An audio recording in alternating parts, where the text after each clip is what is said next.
তোমার পথে আমি মানে সারাটা জীবন আমি তোমার পথে বয় করেছি জীবনটা। আমার ইলমগুলোকে আল্লাহ তোমার পথে বয় করেছি। আল্লাহ বলবে এই কথাটা মিথ্যা, কারণ তুমি কারি ছিলে।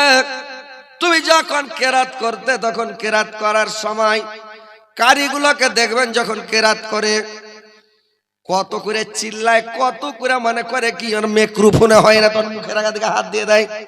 বাংলাদেশের কারিগুলোকে দেখছেন কত চিৎকার করছে।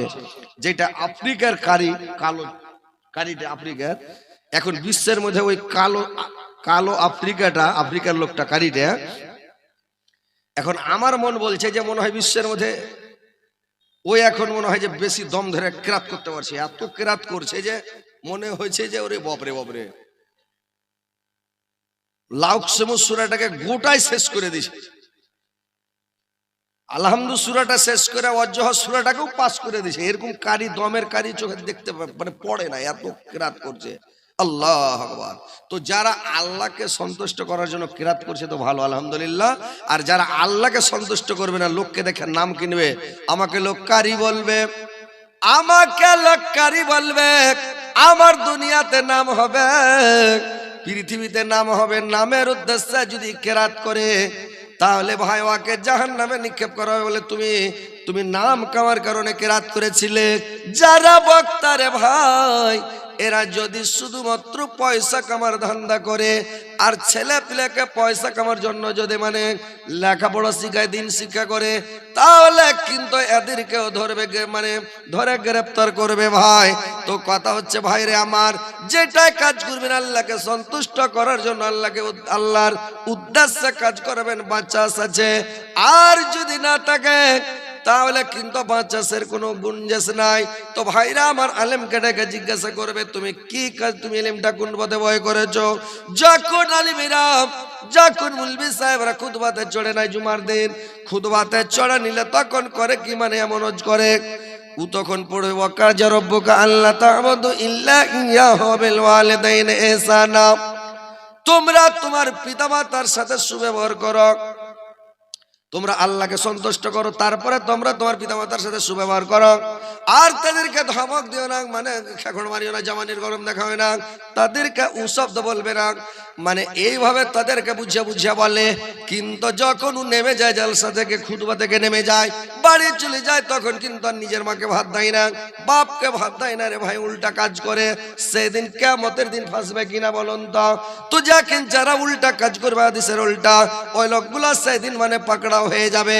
তো কথা হচ্ছে ভাই, যে কোনো কাজ করবেন যেটাই উদ্দেশ্য থাকবে, আপনার উদ্দেশ্যটা যেন আল্লাহকে খুশি করা, উদ্দেশ্যটা যেন আল্লাহকে সন্তুষ্ট করা।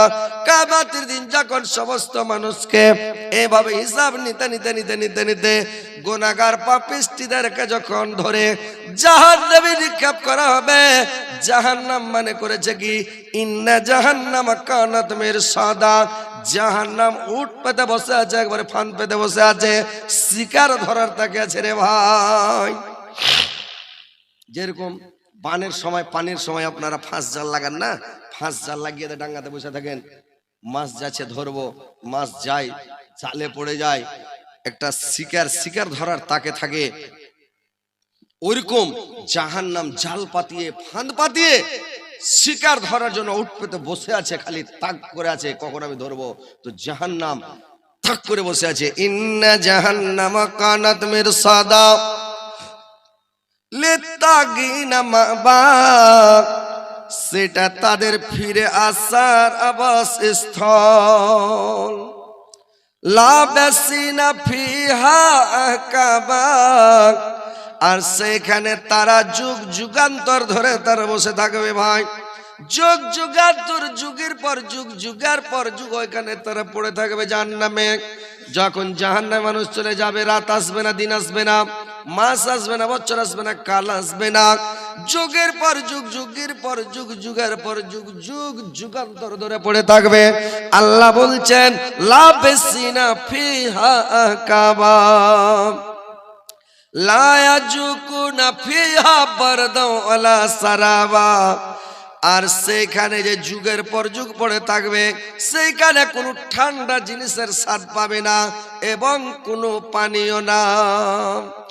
ইল্লা হামিমা ওয়া গাসাকা, সেইখানে গরম ফুটান্ত টকবগা পানি, আর ফুটান্ত টকবগা পানি, আর মানে রক্ত পুজ ছাড়া অন্য কিছু নাই, অন্য কিছু খেতে পাবে না।